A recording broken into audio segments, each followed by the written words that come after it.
سن 1665 اور 1666 کے درمیان برطانیہ میں طاعون کی وبا پھیلنے سے تقریباً 1 لاکھ افراد مارے گئے تھے، جو اس زمانے میں لندن کی آبادی کا 1/3 حصہ بنتا تھا۔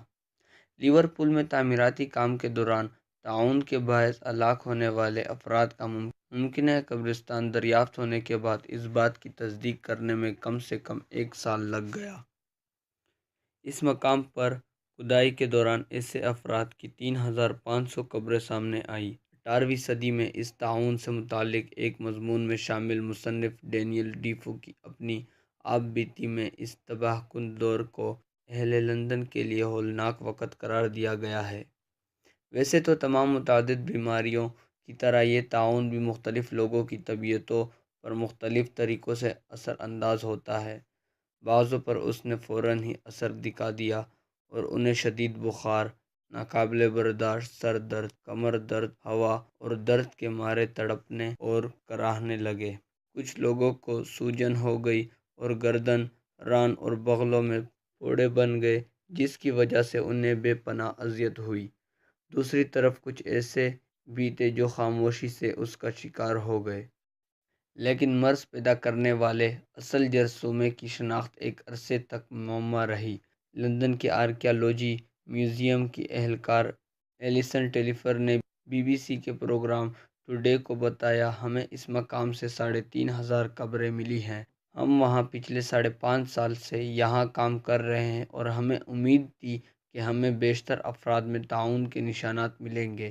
تمام ڈھانچوں کی پوزیشن سے ظاہر ہے کہ انہیں عزت و احترام سے تابوتوں میں رکھ کر دفنایا گیا تھا۔ حالانکہ وہ صدمے کی صورتحال تھی، لیکن پھر بھی کسی کو گڑھوں میں نہیں پھینکا گیا۔ برکبیپ میں لندن کی تاریخ کی پروفیسر ونیسیا ہارڈنگ اہل لندن کے تجربے کو بیان کرتے ہوئے کہتی ہے، اس کا شکار ہونے والے اکثر لوگ بچ نہیں پائے، لیکن کچھ تھے جو بچ گئے، اور اگر ہم اس کے پھیلنے کی وجہ کے بارے میں نہ جانتے ہو تو یہ بیماری ایک شخص سے دوسرے کو بآسانی لگ سکتی ہے۔ ان کا مزید کہنا تھا کہ اس وقت انہوں نے عوام کی صحت کے لیے کچھ اقدامات کیے، جن میں کتوں اور بلیوں کو مارنا اور سڑکوں سے بیکاریوں کو ختم کرنا شامل تھا۔ یہ سب شہر کو صاف کرنے کے لیے اخلاقی اور عملی اقدامات کے طور پر کیا گیا۔ ان میں سے بیشتر وہ لوگ رہے جو لندن سے نکل گئے۔ لیورپول سے ملنے والے ڈھانچوں کی جانچ مائیکل ہینڈرسن نے کی، یرسینیا پیسٹس نامی بیکٹیریا کو تلاش کر رہے تھے جو طاعون کا باعث بنا۔ انہوں نے بتایا، انہیں احتیاط سے الگ الگ ڈبوں میں بند کیا گیا ہے۔ ہم تمام اعضاء، ٹانگیں، بازو، کھوپڑی اور دیگر ہڈیاں الگ الگ کر رہے ہیں۔ ہمیں کھدائی کے مقام پر 3500 ڈھانچے ملے، جو اب تک کا سب سے بڑا آثار قدیمہ کا مقام ہے۔ اتنا وسیع ڈیٹا سے ہمیں یقیناً اہم معلومات فراہم ہونا ہی تھے۔ ایک ڈھانچے سے دانت نکال کر جرمنی کے تحقیقی ادارے میں DNA کے تجزیے کے لیے بھجوائے گئے۔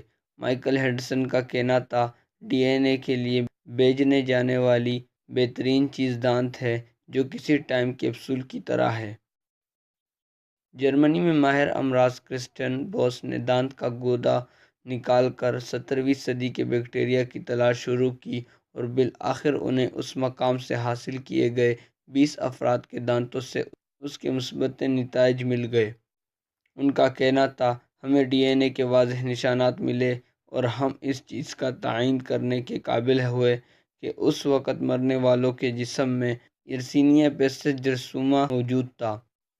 ان کا مزید کہنا تھا، ہم نہیں جانتے کہ لندن میں پھوٹنے والے طاعون کی وہ وبا برطانیہ میں اس بیماری کی آخری بڑی وبا کیوں تھی، اور یہ کہ ماضی میں کیا اس میں کوئی جینیاتی فرق تھا۔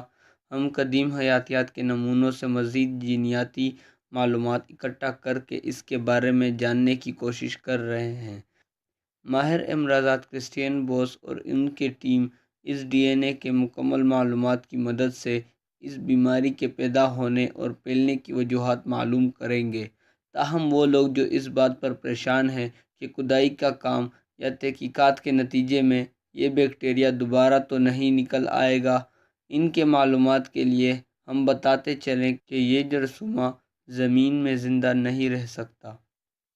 انشاءاللہ اگلی ویڈیو میں ملتے ہیں۔ اللہ حافظ۔